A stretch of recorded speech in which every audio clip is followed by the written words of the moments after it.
Hello students. तो आज online classes की जो स्टार्टिंग करने जा रहे हैं उसमें आप सभी का स्वागत है। मैं आनंद कुमार आपको पढ़ाऊंगा हिंदी।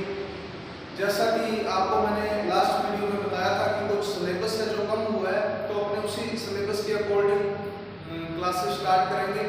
तो हिंदी के अंदर क्लास 8 की हिंदी के अंदर आज अपने चैप्टर करेंगे जिसका नाम है क्या निराश हुआ जाए। एक निबंध रचना है जिसका नाम है क्या निराश हुआ जाए। तो सबसे पहले जब भी आप हिंदी का कोई अध्याय पढ़ते हैं तो आपको ज्ञात होना चाहिए कि उसके लेखक कौन है, उसका कवि कौन है, या उस चैप्टर का कहानीकार कौन है। आपके एग्जाम के अंदर 100% एक क्वेश्चन आता है, जितने भी चैप्टर है उससे रिलेटेड किसी से भी आ सकता है कि कवि का क्या नाम है, लेखक का क्या नाम है। आधे नंबर का या 1 नंबर का क्वेश्चन आता ही आता है, कंफर्म है। तो ये भी आपको याद होना चाहिए। तो क्या निराश हुआ जाए किसकी रचना है? हजारी प्रसाद द्विवेदी की रचना है। तो एक निबंध रचना है ये, क्या निराश हुआ जाए। पढ़ते हैं इसमें, देखते हैं कवि क्या कहना चाहता है। उम्मीद करूंगा आपके पास में बुक्स होगी, तो जैसे मैं आपको पढ़ा रहा हूँ वैसे आप भी बुक में अपना ध्यान लगा के पढ़ें। 1-2 बार रीड करेंगे, बिल्कुल कहानी के रूप में पढ़ना है सभी चैप्टर्स को, तो आपको इजीली वो याद हो जाएंगे। थोड़ा सा सिलेबस है आपका, बढ़िया से पढ़ोगे, अच्छे से पढ़ोगे, बढ़िया से आपके नंबर आएंगे। जितना आप रिवाइज करोगे उतना ही आपको बेनिफिट होगा। तो स्टार्ट करते हैं। कवि कह रहे हैं कि मेरा मन कभी कभी बैठ जाता है, मतलब उदास हो जाता है। मन का बैठना मतलब उदास हो जाता है। समाचार पत्रों में ठगी, डकैती, चोरी, तस्करी और भ्रष्टाचार के समाचार भरे रहते हैं। ठगी आपको पता है, डकैती मतलब डाका। पहले के टाइम में डाकू होते थे जो डाका मारते थे, उसको डकैती बोलते थे। चोरी आपको पता है। तस्करी, तस्करी मतलब किसी ऐसे सामान का इलीगल व्यापार करना, अवैध व्यापार करना, जैसे बिना बिल के सोने को बेचना, तो वो क्या है? सोने की तस्करी है। मतलब आप कहीं विदेश से सोना बिना परमिशन के यहाँ लेके आते हो, तो वो क्या है? सोने की तस्करी है। और भ्रष्टाचार मतलब करप्शन के समाचार भरे रहते हैं। आरोप प्रत्यारोप का कुछ ऐसा वातावरण बन गया है। आरोप प्रत्यारोप मतलब पक्ष और विपक्ष एक दूसरे पर आरोप और प्रत्यारोप करते रहते हैं अपने जिम्मेदारियों से निजात पाने के लिए, मतलब अपनी जिम्मेदारियों से भागने के लिए एक दूसरे पर आरोप लगाते रहते हैं। का कुछ ऐसा वातावरण बन गया है कि लगता है देश में कोई ईमानदार आदमी ही नहीं रह गया है। हर व्यक्ति संदेह की दृष्टि से देखा जाता है, शक की दृष्टि से देखा जाता है। जो जितने ही ऊंचे पद पर है उनमें उतने ही अधिक दोष दिखाए जाते हैं। मतलब जिस बंदे का लेवल जितना ऊपर है तो उसमें अधिक ही दोष दिखाई देते हैं कि हाँ इसकी गलती ज्यादा होगी।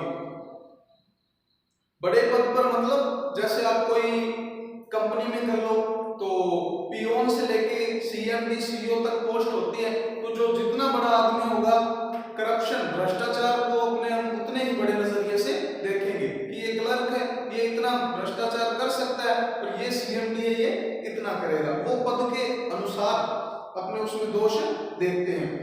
एक बहुत बड़े आदमी ने मुझसे एक बार कहा था, मुझसे किससे? हजारी प्रसाद द्विवेदी जी से। ये अपनी कहानी बता रहा है कि एक बार एक आदमी ने मुझसे कहा कि इस समय सुखी वही है जो कुछ नहीं करता।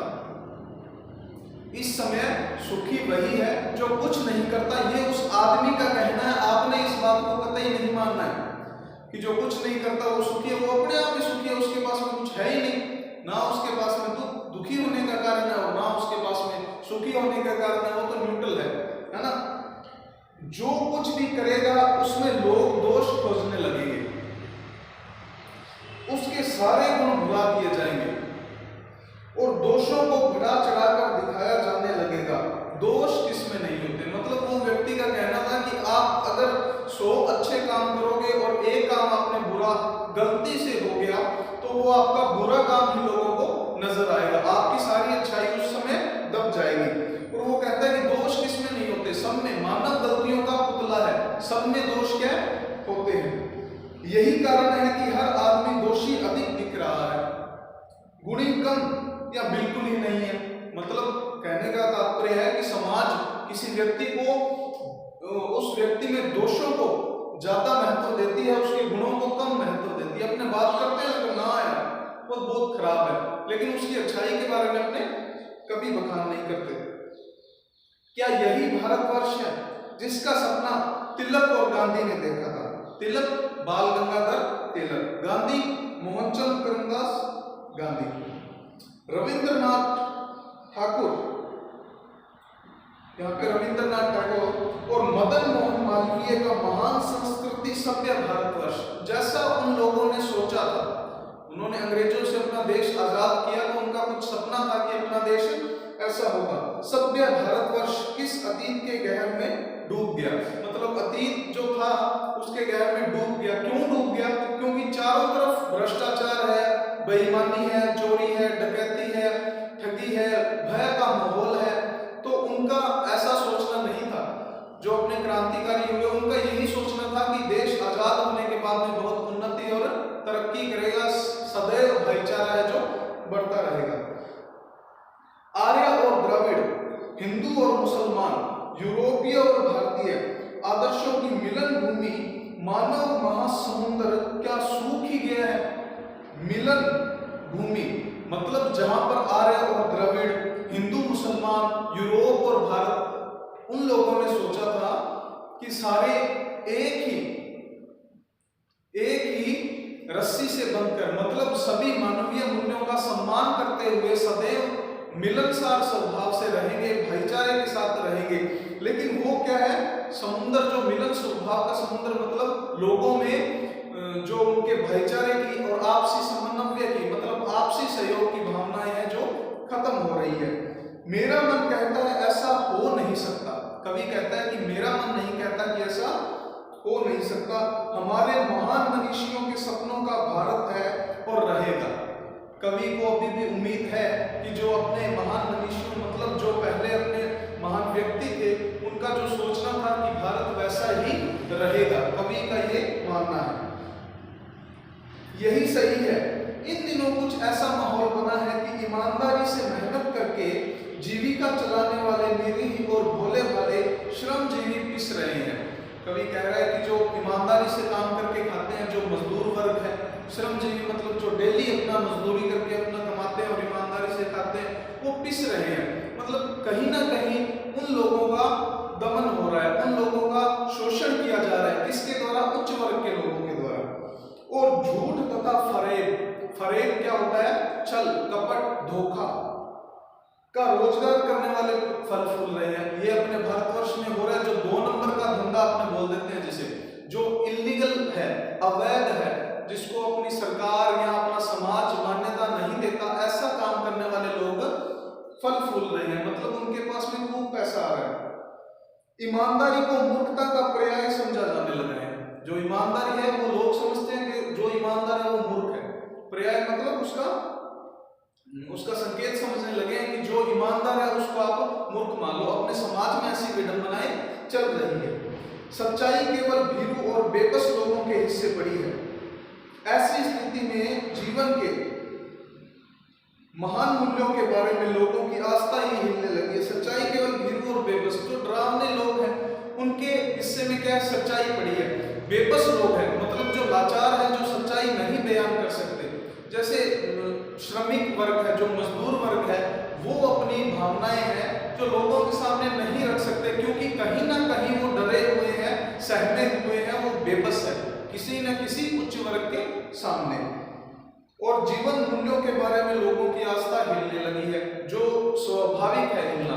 लोगों को पता है कि ईमानदारी से कुछ नहीं बन रहा, तो वो भी एक ईमानदारी को त्याग कर एक गलत रास्ते पर चलने को प्रेरित हो रहे हैं।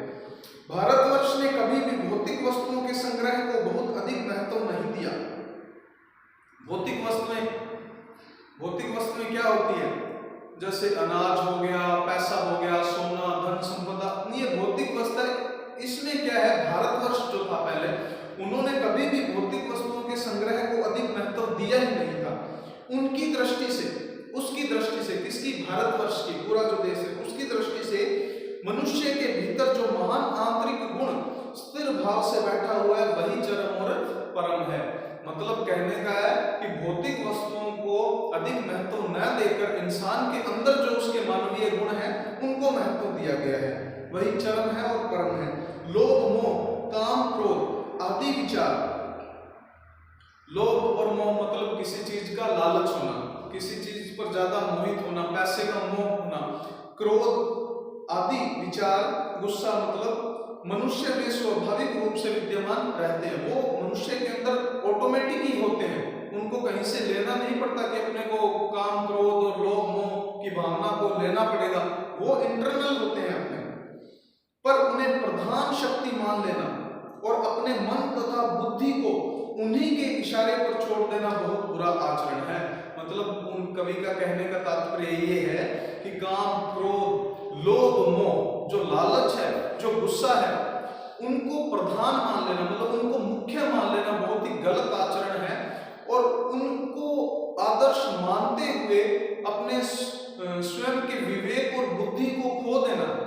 मतलब कभी कभी होता है ना, अपने गुस्से में होते हैं तो अपने अनाप शनाप कुछ भी बोल देते हैं, अपने ये नहीं देखते कि जिस व्यक्ति को अपने कुछ बोल रहे हैं उस बोलने का बाद में परिणाम क्या होगा, ये कभी नहीं सोचते। तो कवि यही कहना चाहता है कि अपने गुस्से को कंट्रोल में करते हुए, नियंत्रण में करते हुए व्यक्ति को उन्हें प्रधान नहीं बनाना चाहिए। किन्हें? काम, क्रोध, लोभ, मोह को। भारतवर्ष ने कभी भी उन्हें उचित नहीं माना, उन्हें सदा संयम के बंधन से बांध कर रखने का प्रयत्न किया है। संयम मतलब विवेक, संयम, कंट्रोल, नियंत्रण रखना, अपनी बोली पर, अपने व्यवहारों पर नियंत्रण रखना। परंतु भूख की उपेक्षा नहीं की जा सकती, बीमार के लिए दवा की उपेक्षा नहीं की जा सकती, गुमराह को ठीक रास्ते पर ले जाने के उपायों की उपेक्षा नहीं की जा सकती। भारतवर्ष कहता है कि उन गुणों में, व्यक्ति के गुणों में ये गुण भी शामिल होने चाहिए कि वो किसी भूखे व्यक्ति को सहयोग करे, उन्हें भूखा ना छोड़े, बीमार के लिए दवा, जहां तक संभव हो हर बीमार व्यक्ति की अपने मदद करनी चाहिए जहां तक संभव हो। और गुमराह जो व्यक्ति है, जो अपने से छोटे हैं या अपने हम उम्र है और वो गलत रास्ते पर जा रहे हैं, तो अपना ये दायित्व बनता है कि उनको समझाया जाए कि ये रास्ता आपके लिए सही नहीं है। हुआ यह है कि इस देश के कोटि कोटि दरिद्र जनों की हीन अवस्था को, कोटि कोटि दरिद्र, दरिद्र क्या होते हैं?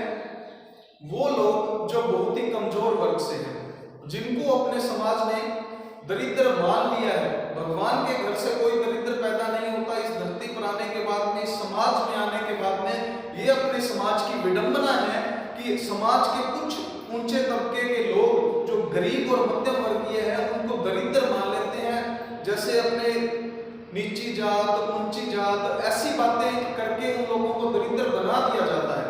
तो उनके लिए कवि ने कहा है कि जो दरिद्र जनों की हीन अवस्था है, मतलब उनकी बहुत बुरी, हीन मतलब बहुत ही उनकी नाजुक अवस्था, मतलब बहुत गरीबी में जीवन यापन कर रहे हैं या समाज उनको स्वीकार नहीं करता है, ऐसी अवस्था को दूर करने के लिए ऐसे अनेक कायदे कानून बनाए गए हैं जो कृषि, खेती, उद्योग, वाणिज्य, शिक्षा और स्वास्थ्य की स्थिति को अधिक उन्नत, मतलब उसकी तरक्की और सुचारू बनाने के लक्ष्य से प्रेरित है। मतलब ऐसे कानून बहुत बनाए गए हैं जो उन दरिद्र जनों को, मतलब उन कमजोर वर्ग के लोगों के लिए शिक्षा है, एजुकेशन है, व्यापार है, स्वास्थ्य है ना। परंतु जिन लोगों को इन कार्यों में लगना है उनका मन सब समय पवित्र नहीं होता। कहने का मतलब आप एग्जाम्पल समझ लीजिए, नेता, समाज ने कानून बनाए हैं कि एक नेता बनेगा, नेता सबका समान होता है, वो उन लोगों का, किन लोगों का? जो दरिद्र लोग हैं उनका विकास करेगा, उनके बच्चों को शिक्षा, स्वास्थ्य, व्यापार, उद्योग आदि, कृषि की जो भी फैसिलिटीज है प्रोवाइड, उपलब्ध करवाएगा। लेकिन उन सब नेताओं का मन पवित्र एक जैसा नहीं होता। किसी भी लीडर का मान लो आप, हर समाज में एक लीडर होता है, सभी का मन पवित्र नहीं होता, कईयों की नीयत खराब हो जाती है। बहुत बार होता है ना, वोट मांगने से पहले कहते हैं ये करेंगे वो करेंगे, लेकिन बाद में कुछ नहीं। तो एक एग्जाम्पल दिया है मैंने आपको कि उनका सब समय पवित्र मन नहीं होता, प्राय वे ही लक्ष्य को भूल जाते हैं। एक बार लीडर बनने के बाद वे लक्ष्य को भूल जाते हैं और अपनी ही सुख सुविधा की ओर ज्यादा ध्यान देने लगते हैं, मतलब अपना घर भरने लग जाते हैं। ऐसा ही होता है अपने भारत में।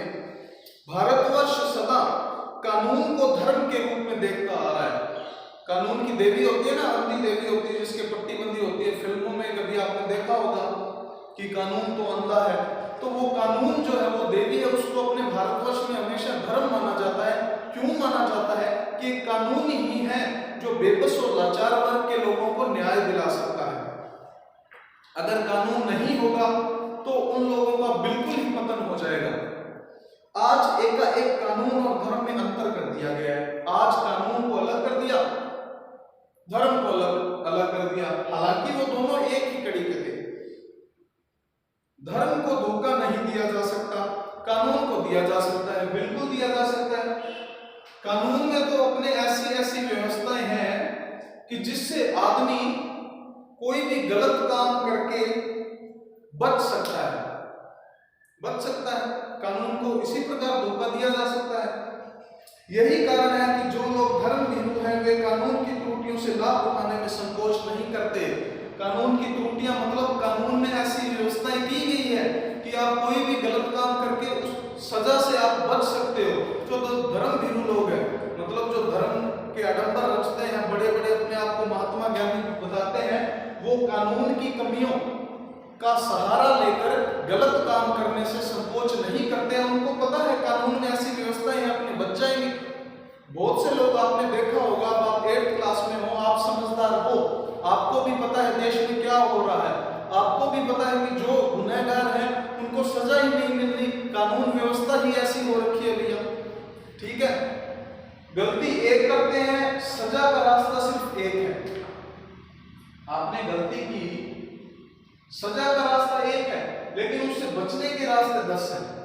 तो बस जो बड़े बड़े आडंबर रचने वाले जो धर्म ज्ञानी अपने को बताते हैं, वो गलतियां करते हैं। सजा का रास्ता तो एक ही है, लेकिन 10 बचने के लिए क्या है? कानून में त्रुटि है, गलतियां हैं कानून में।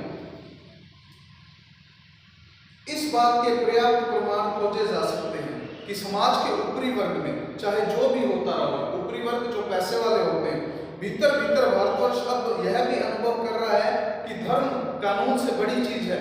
बिल्कुल आज के समय में हो रहा है, धर्म के नाम पर लोग एक दूसरे को ठग रहे हैं।